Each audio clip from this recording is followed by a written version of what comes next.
Assalamualaikum warahmatullahi wabarakatuh. Perkenalkan, nama saya Nurjaya Kalean, NIM A1C 221075 kelas C S1 Ilmu Keperawatan. Baik, di sini saya akan mempresentasikan tugas yang diberikan dosen dan tidak membuang waktu, saya akan lanjut mempresentasikan tugas saya.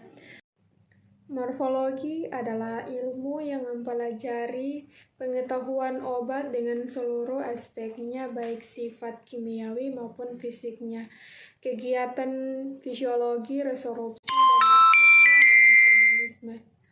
Obat didefinisikan sebagai senyawa yang digunakan untuk mencegah, mengobati, mendiagnosis penyakit atau gangguan, atau menimbulkan kondisi tertentu, misalnya membuat seseorang infertil atau melumpuhkan otot rangka selama pembedahan. Ilmu khasiat obat ini mencakup beberapa bagian, yaitu farmakognosis, biofarmasi, farmakogenetika, dan farmakodinamika, toksikologi, dan farmakoterapi. Farmakologi adalah cabang ilmu farmakologi yang mempelajari sifat-sifat tumbuhan dan bahan lain yang merupakan sumber obat. Sedangkan farmakoterapi adalah cabang ilmu yang berhubungan dengan pengetahuan obat dalam pencegahan dan pengobatan penyakit. Dalam farmakoterapi ini dipelajari aspek farmakogenetik dan farmakodinamik suatu obat yang dimanfaatkan untuk mengobati penyakit tertentu. Dan toksikologi adalah ilmu yang mempelajari keracunan zat kimia, termasuk obat, zat yang digunakan dalam rumah tangga, industri, maupun lingkungan hidup lainnya, seperti insektisida, pestisida. Dalam cabang ilmu ini juga dipelajari cara pencegahan, pengenalan, dan penanggulangan kasus-kasus keracunan. Dan biofarmasi adalah bagian ilmu yang meneliti pengaruh formulasi obat terhadap efek terapeutiknya. Farmakologi terbagi menjadi dua disiplin, yaitu satu farmakogenetik, dan biofarmasi adalah bagian ilmu yang meneliti pengaruh formulasi obat terhadap efek terapeutiknya. Farmakologi terbagi menjadi dua disiplin, yaitu farmakogenetika dan farmakodinamika.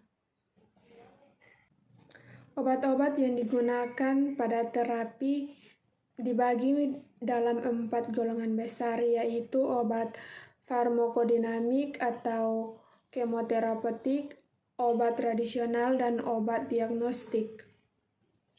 Regulasi obat. Obat merupakan bahan yang diregulasi oleh pemerintah, dalam hal ini oleh Badan POM.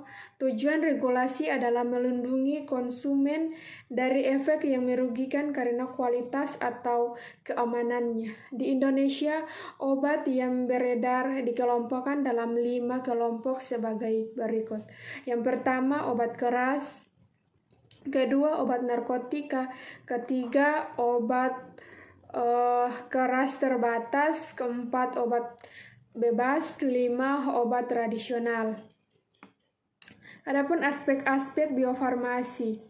Sebelum obat yang diberikan pada pasien tiba pada tempat kerjanya dalam tubuh, obat harus mengalami banyak proses. Dalam garis besarnya, proses-proses ini dapat dibagi dalam 3 tingkat, yaitu fase biofarmasi, fase farmakogenetik, dan farmakodinamik.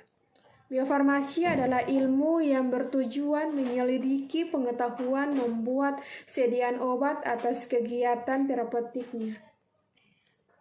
Faktor formulasi yang dapat mengubah efek obat dalam tubuh adalah bentuk fisik zat aktif, amorf, kristal, kehalusan, keadaan kimiawi, ekster garam kompleks, dan sebagainya. Zat pembantu, zat pengisi, zat melekat, zat pelicin, zat pelindung, dan sebagainya.